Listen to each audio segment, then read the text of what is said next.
Welcome to the Daily Walk Podcast, brought to you by Walk Thru the Bible. The Daily Walk Podcast is a daily devotional that will guide you on a life-changing journey through the Bible in 1 year. Join us every day to hear the entire Bible in a year, alongside a daily devotional thought that will help bring God's Word alive for you. Today's Daily Walk devotion comes from the book of Ruth, all 4 chapters. The book of Ruth provides a beautiful interlude of love in the period of the judges in Israel, an era marked by immorality, idolatry, and war. The heartwarming account of devotion and faithfulness tells the story of Ruth, a Moabite widow who leaves her homeland to live with her widowed Israelite mother-in-law in Bethlehem. God honors her commitment by guiding her to the field of Boaz, a near kinsman, where she gathers grain and eventually finds a husband. The book closes with a brief genealogy in which Boaz's name is prominent as the great-grandfather of King David and an ancestor of Jesus. Now let's listen to the book of Ruth. The book of Ruth, chapter 1. In the days when the judges ruled, there was a famine in the land. So a man from Bethlehem in Judah, together with his wife and 2 sons, went to live for a while in the country of Moab. The man's name was Elimelech. His wife's name was Naomi. And the names of his 2 sons were Mahlon and Chilion. They were Ephrathites from Bethlehem, Judah. And they went to Moab and lived there. Now Elimelech, Naomi's husband, died, and she was left with her 2 sons. They married Moabite women, one named Orpah, and the other Ruth. After they had lived there about 10 years, both Mahlon and Chilion also died, and Naomi was left without her 2 sons and her husband. When Naomi heard in Moab that the Lord had come to the aid of his people by providing food for them, she and her daughters-in-law prepared to return home from there. With her 2 daughters-in-law, she left the place where she had been living and set out on the road that would take them back to the land of Judah. Then Naomi said to her 2 daughters-in-law, "Go back, each of you, to your mother's home. May the Lord show you kindness, as you have shown kindness to your dead husband and to me. May the Lord grant that each of you will find rest in the home of another husband." Then she kissed them goodbye, and they wept aloud, and said to her, "We will go back with you to your people." But Naomi said, "Return home, my daughters. Why would you come with me? Am I going to have any more sons? Who could become your husbands? Return home, my daughters. I am too old to have another husband. Even if I thought there was still hope for me, even if I had a husband tonight and then gave birth to sons, would you wait until they grew up? Would you remain unmarried for them? No, my daughters, it is more bitter for me than for you, because the Lord's hand has turned against me." At this they wept aloud again. Then Orpah kissed her mother-in-law goodbye, but Ruth clung to her. "Look," said Naomi, "your sister-in-law is going back to her people and her gods. Go back with her." But Ruth replied, "Don't urge me to leave you or to turn back from you. Where you go, I will go, and where you stay, I will stay. Your people will be my people, and your God my God. Where you die, I will die, and there I will be buried. May the Lord deal with me, be it ever so severely, if even death separates you and me." When Naomi realized that Ruth was determined to go with her, she stopped urging her. So the 2 women went on until they came to Bethlehem. When they arrived in Bethlehem, the whole town was stirred because of them. And the women exclaimed, "Can this be Naomi?" "Don't call me Naomi," she told them. "Call me Mara, because the Almighty has made my life very bitter. I went away full, but the Lord has brought me back empty. Why call me Naomi? The Lord has afflicted me. The Almighty has brought misfortune upon me." So Naomi returned from Moab, accompanied by Ruth the Moabite, her daughter-in-law, arriving in Bethlehem as the barley harvest was beginning. Ruth 2. Now Naomi had a relative on her husband's side, a man of standing from the clan of Elimelech, whose name was Boaz. And Ruth the Moabite said to Naomi, Let me go to the fields and pick up the leftover grain behind anyone in whose eyes I find favor?" Naomi said to her, "Go ahead, my daughter."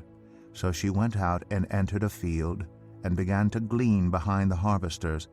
As it turned out, she was working in a field belonging to Boaz, who was from the clan of Elimelech. Just then Boaz arrived from Bethlehem and greeted the harvesters. "The Lord be with you." "The Lord bless you," they answered. Boaz asked the overseer of his harvesters, "Who does that young woman belong to?" The overseer replied, "She is the Moabite who came back from Moab with Naomi. She said, 'Please let me glean and gather among the sheaves behind the harvesters.' She came into the field and has remained here from morning till now, except for a short rest in the shelter." So Boaz said to Ruth, "My daughter, listen to me. Don't go and glean in another field, and don't go away from here. Stay here with the women who work for me. Watch the field where the men are harvesting and follow along after the women. I have told the men not to lay a hand on you, and whenever you are thirsty, go and get a drink from the water jars the men have filled." At this she bowed down with her face to the ground. She asked him, "Why have I found such favor in your eyes that you notice me, a foreigner?" Boaz replied, "I've been told all about what you have done for your mother-in-law since the death of your husband, how you left your father and mother and your homeland and came to live with a people you did not know before.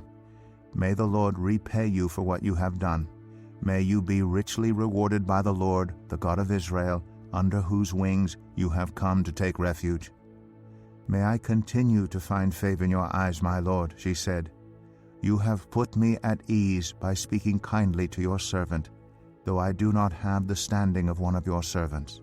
At mealtime Boaz said to her, "Come over here, have some bread and dip it in the wine vinegar." When she sat down with the harvesters, he offered her some roasted grain. She ate all she wanted and had some left over. As she got up to glean, Boaz gave orders to his men, "Let her gather among the sheaves and don't reprimand her. Even pull out some stalks for her from the bundles and leave them for her to pick up, and don't rebuke her." So Ruth gleaned in the field until evening. Then she threshed the barley she had gathered, and it amounted to about an ephah. She carried it back to town, and her mother-in-law saw how much she had gathered. Ruth also brought out and gave her what she had left over after she had eaten enough. Her mother-in-law asked her, "Where did you glean today? Where did you work? Blessed be the man who took notice of you." Then Ruth told her mother-in-law about the one at whose place she had been working. "The name of the man I worked with today is Boaz," she said. "The Lord bless him," Naomi said to her daughter-in-law. "He has not stopped showing his kindness to the living and the dead." She added, "That man is our close relative. He is one of our guardian redeemers." Then Ruth the Moabite said, "He even said to me, 'Stay with my workers until they finish harvesting all my grain.'" Naomi said to Ruth her daughter-in-law, "It will be good for you, my daughter, to go with the women who work for him, because in someone else's field you might be harmed." So Ruth stayed close to the women of Boaz to glean until the barley and wheat harvests were finished, and she lived with her mother-in-law. Ruth 3. One day Ruth's mother-in-law Naomi said to her, "My daughter, I must find a home for you, where you will be well provided for. Now Boaz, with whose women you have worked, is a relative of ours. Tonight he will be winnowing barley on the threshing floor. Wash, put on perfume, and get dressed in your best clothes. Then go down to the threshing floor, but don't let him know you are there until he has finished eating and drinking. When he lies down, note the place where he is lying. Then go and uncover his feet and lie down. He will tell you what to do." "I will do whatever you say," Ruth answered. So she went down to the threshing floor and did everything her mother-in-law told her to do. When Boaz had finished eating and drinking and was in good spirits, he went over to lie down at the far end of the grain pile. Ruth approached quietly, uncovered his feet, and lay down. In the middle of the night something startled the man. He turned, and there was a woman lying at his feet. "Who are you?" he asked. "I am your servant Ruth," she said. "Spread the corner of your garment over me," since you are a guardian redeemer of our family?" "The Lord bless you, my daughter," he replied. "This kindness is greater than that which you showed earlier. You have not run after the younger men, whether rich or poor. And now, my daughter, don't be afraid. I will do for you all you ask. All the people of my town know that you are a woman of noble character. Although it is true that I am a guardian redeemer of our family, there is another who is more closely related than I. Stay here for the night, and in the morning, if he wants to do his duty as your guardian redeemer, good, let him redeem you. But if he is not willing, as surely as the Lord lives, I will do it. Lie here until morning." So she lay at his feet until morning, but got up before anyone could be recognized. And he said, "No one must know that a woman came to the threshing floor." He also said, "Bring me the shawl you are wearing and hold it out." When she did so, he poured into it 6 measures of barley and placed the bundle on her. Then he went back to town. When Ruth came to her mother-in-law, Naomi asked, "How did it go, my daughter?" Then she told her everything Boaz had done for her, and added, "He gave me these 6 measures of barley, saying, 'Don't go back to your mother-in-law empty-handed.'" Then Naomi said, "Wait, my daughter, until you find out what happens, for the man will not rest until the matter is settled today." Ruth 4. Meanwhile, Boaz went up to the town gate and sat down there just as the guardian redeemer he had mentioned came along. Boaz said, "Come over here, my friend, and sit down." So he went over and sat down. Boaz took 10 of the elders of the town and said, "Sit here," and they did so. Then he said to the guardian redeemer, "Naomi, who has come back from Moab, is selling the piece of land that belonged to our relative Elimelech. I thought I should bring the matter to your attention and suggest that you buy it in the presence of these seated here and in the presence of the elders of my people. If you will redeem it, do so. But if you will not, tell me, so I will know. For no one has the right to do it except you, and I am next in line." "I will redeem it," he said. Then Boaz said, "On the day you buy the land from Naomi, you also acquire Ruth the Moabite, the dead man's widow, in order to maintain the name of the dead with his property." At this the guardian redeemer said, "Then I cannot redeem it because I might endanger my own estate. You redeem it yourself. I cannot do it." Now in earlier times in Israel, for the redemption and transfer of property to become final, one party took off his sandal and gave it to the other. This was the method of legalizing transactions in Israel. So the guardian redeemer said to Boaz, "Buy it yourself," and he removed his sandal. Then Boaz announced to the elders and all the people, "Today you are witnesses that I have bought from Naomi all the property of Elimelech, Chilion, and Mahlon. I have also acquired Ruth the Moabite, Mahlon's widow, as my wife, in order to maintain the name of the dead with his property, so that his name will not disappear from among his family or from his hometown. Today you are witnesses." Then the elders and all the people at the gate said, "We are witnesses. May the Lord make the woman who is coming into your home like Rachel and Leah, who together built up the family of Israel. May you have standing in Ephrathah and be famous in Bethlehem. Through the offspring the Lord gives you by this young woman, may your family be like that of Perez, whom Tamar bore to Judah." So Boaz took Ruth, and she became his wife. When he made love to her, the Lord enabled her to conceive, and she gave birth to a son. The women said to Naomi, "Praise be to the Lord, who this day has not left you without a guardian redeemer. May he become famous throughout Israel. He will renew your life and sustain you in your old age. For your daughter-in-law, who loves you and who is better to you than 7 sons, has given him birth." Then Naomi took the child in her arms and cared for him. The women living there said, "Naomi has a son," and they named him Obed. He was the father of Jesse, the father of David. This then is the family line of Perez.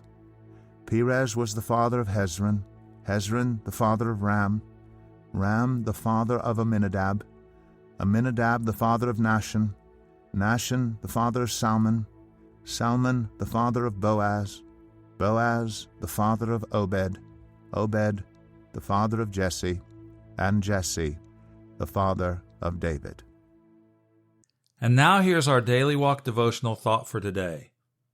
It really is true that love is more readily demonstrated than described. Ruth demonstrated the true character of love when she willingly and steadfastly pledged her allegiance and devotion to her mother-in-law Naomi. Clearly, by traveling to a foreign country, she had more to lose than gain. She was still young and could easily have remarried someone from her own culture. But her primary concern was not for her own well-being, but rather for the well-being of Naomi. Ruth exemplifies sacrificial love, the kind of love that Jesus portrayed when he gave his life for us. How can you give of yourself sacrificially to someone around you? Maybe your spouse, your roommate, employer, neighbor, friend. Think about one specific person, and then ask God to show you one specific act of selfless love that you can do for that person, and the date by which you'll complete it.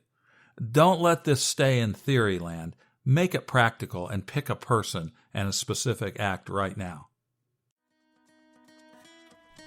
Thank you for joining us today for the Daily Walk Podcast from Walk Thru the Bible. Be with us tomorrow as we continue our life-changing journey through the Bible in a year. Love this episode of the Daily Walk Podcast? We'd love for you to rate and give us a review on iTunes or Google Play. Make sure you subscribe so you won't miss an episode as we walk through God's Word together. For more resources to help you live God's Word, visit walkthru.org. That's WALKTHRU.org. Walk through the Bible. Take a walk, change the world.